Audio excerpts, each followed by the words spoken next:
Hi, it's Ashleigh from Sweet Dreams Bake Shop, and welcome back to my channel where I make a lot of cake and cookie decorating tutorials, as well as give a lot of baking business tips.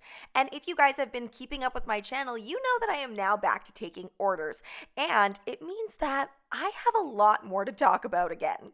And the cake that I'm making in today's video is a prime example of what not to do. And this is a mistake that a lot of us home baking business owners or even bakery storefront owners make. You might be starting up your baking business for a myriad of reasons, whether that be a passion-focused reason, but I'm going to be very transparent and honest. Getting a divorce is no joke, and it is a huge financial burden.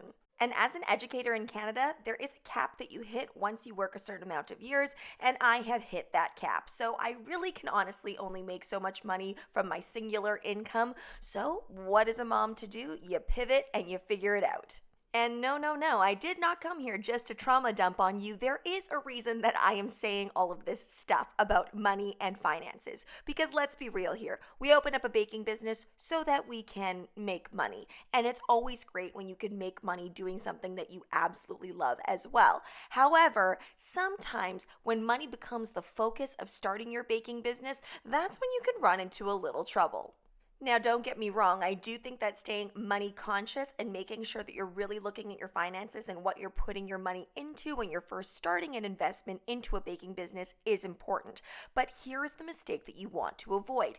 You do not want to just accept any and every order. All of this is really just a cautionary tale because I've done all of these things too so that you don't have to make the same mistake. I think growing up, I was really taught that whatever they ask of you in an interview, say that you can do it and figure it out later.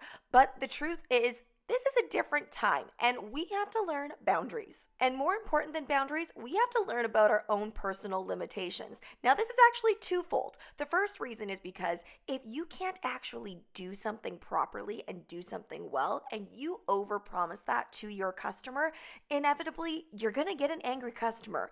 And the second reason is emotional. One of the things that burned me out so quickly when I was running my home baking business the first time around, years and years ago, was just taking on so many orders and taking on things that I really wasn't necessarily good at, but I wanted the clientele. So let's delve into that first reason just a little bit more. And I know what you're thinking, but Ashleigh, how am I supposed to get clients if I'm being so picky and I'm only taking on the projects that I really like? And this is where I say it has to be a balance. And this is the tricky part about being a business owner and an entrepreneur. You have to make the mistakes to find that balance. And that's why this cake serves as a prime example. I am not a huge buttercream person. I do know how to pipe well with buttercream, but I would say when it comes to buttercream cakes, that is not my forte. And I know some people are really, really good at it. They get that creamy, dreamy buttercream frosting. And if I try really hard, I can get there. As we know, the vintage heart cake is all the rage. So I have been getting a lot of requests for that. And had I just stopped at, yes, I will make this buttercream vintage heart cake for you, I probably would have been fine. But they also wanted it to be red velvet, which again, I don't normally work with. That's not one of the flavors that I offer traditionally. And they also wanted the cake to be pure black. So now I've offered 3 different things that I normally don't offer. So that is 3 different levels of stress. Luckily, this particular order was just for a friend, so it wasn't a big deal if I did need to pivot. But for those of you that are making orders for the public, you must be very, very careful about these types of things. It's one thing to take on maybe one new thing that you're not super strong at, and it's another thing to have a whole whackload of things working against you. Needless to say, I was stressing about the fact that the red velvet recipe itself might not taste that great because I don't have a tried and true recipe for this. I really just stick to chocolate and vanilla cake bases, and I get a little bit more creative when it comes to the fillings instead.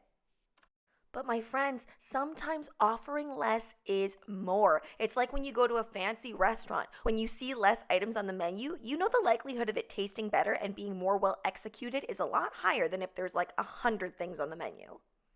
Oftentimes, you'll feel kind of maybe pressured by your new clients because they know you're kind of just starting out, so you're more likely to bend than other more well-established bakeries or places, and you're going to make concessions for them. But it really is in your best interest to present yourself with confidence and be really firm on the menu items that you actually do offer. You might be saying to yourself, but am I just supposed to turn away every single person whose order I'm not 100% comfortable with? And the answer is somewhat not really straight. My answer for that is try your best to kind of mold their order into something that better works for you. That being said, if they're really against it and they're really, really particular about things, then just say, you know what, I think that maybe this other bakery might work better for you because I know that they do a lot of vintage heart cakes, for example. But let's rewind this just a little bit so I can tell you exactly how I would rectify my own situation that I found myself in. Again, this was for a friend, so it wasn't high stakes, but let's say this was an actual customer that was just in the public sphere. Let's talk about issue number 1, which was the cake base itself. I don't offer a red velvet cake, and most people don't know that what they actually probably like about a red velvet cake is that it's fluffy and light and has that slight cocoa powder taste, and they probably are really, really hyper-focused on the cream cheese frosting itself.